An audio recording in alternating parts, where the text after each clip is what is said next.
Hey, my spectacular speakers. Welcome back to Book, Bank, and On Stage, the podcast that helps you get booked, get paid, and own the stage like the pro that you are. I'm Deborah Northcutt, your speaker support concierge, and today we're talking about something every speaker has tripped over. Those sneaky little mistakes that new speakers make, and most importantly, how you can avoid them so you can fast track your success. We're talking about the most common mistakes new speakers make, and trust me, I've seen them all. The good news, every single one of these mistakes is completely avoidable once you know what to look for. Now, before we jump in, you know what time it is. Hit that subscribe button right now if you're serious about avoiding these rookie mistakes and getting paid to speak. I'm dropping wisdom like this every single week,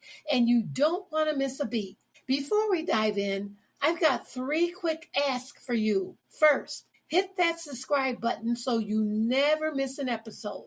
We're here every week giving you real, actionable strategies to help you go from free gigs to paid stages. All right, spectacular speakers, let's dive into mistake number 1, and this one is a doozy. Trying to sound like someone else. You know what I mean. You watch that TED Talk, see that speaker at a conference, and suddenly you're trying to copy their style, their gestures, even their voice. Let me tell you right away now, audience can sniff out inauthenticity a mile away. Early in one of my speaker days, she tried to model herself after a speaker she admired. I'm talking about a speaker that I know whose name was Angela. Angela wore the same type of suit. She used her signature hand gestures. She even mimicked her pacing. And you know what happened? She bombed big time because the speaker she admired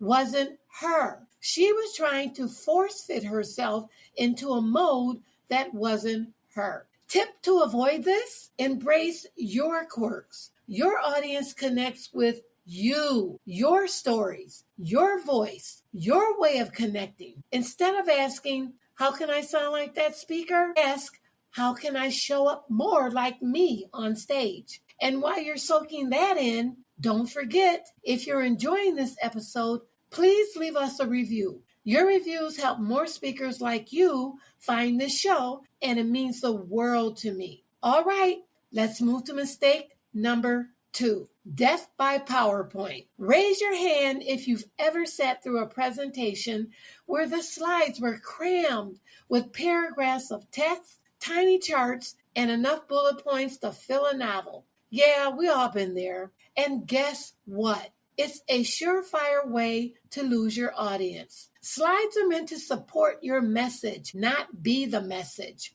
The more cluttered your visuals, the harder it is for your audience to follow you. And what happens when they're too busy squinting at your slide? They stop listening to you. Now, here's how to avoid that. Keep your slides clean. 1 main point per slide. Use high quality images that evoke emotion or clarity. Remember, you are the presentation, not your slide deck. Let's talk about mistake number 3, ignoring your audience. And I don't mean you're up there turning your back on them, but maybe you're so focused on delivering your perfect speech that you forgot that there are living, breathing humans in the room. Speaking is a 2-way street. If you don't read the room, engage, or adjust, you're going to lose them. Now, here's a tip. Build moments of interaction into your talk. Ask a question, pause, and wait for nods or reactions. Make eye contact and be flexible. If the energy in the room shifts, shift with it. Another common pitfall, not practicing enough or practicing in your head instead of out loud. Let me tell you, what sounds good in your mind doesn't always land the same way when spoken.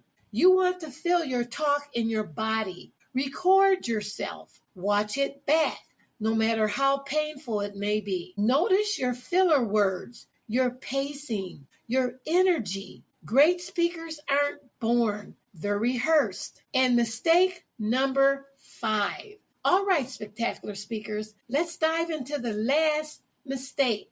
Mistake number 5.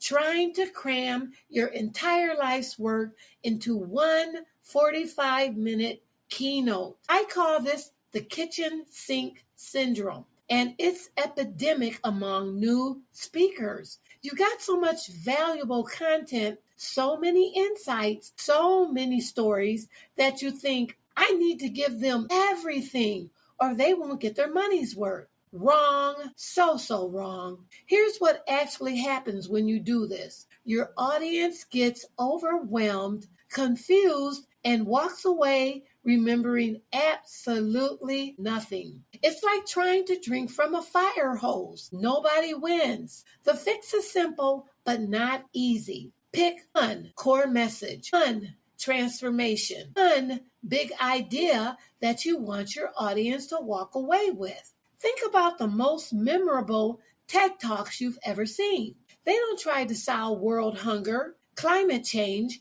and relationship issues all in 18 minutes. They focus on one powerful concept and drill it home with stories, examples, and actionable insights. Now, here's my 3-point rule. Every talk should have one core message supported by no more than 3 main points. That's it. 3 points, not 13. And here's a reality check. If your audience can't explain your main message to their spouse over dinner that night, you failed. It doesn't matter how brilliant your content is if it's not memorable and actionable. So before you go and step on any stage, ask yourself, what's the one thing I want every person in this room to remember 6 months from now? Build your entire talk around that one thing and watch your impact skyrocket. There you have it. 5 of the biggest mistakes I see new speakers make and how you can steer clear of them on your journey from free to paid gigs. Now, which one of these hit home for you today? I'd love for you to share this episode with a fellow speaker who needs to hear it. That's my final ask today. Subscribe, leave a review, and share this episode. Let's help more speakers stop speaking for free and start getting paid. Thank you for spending time with me on Book, Banked, and On Stage. Until next time, go out there and own that stage.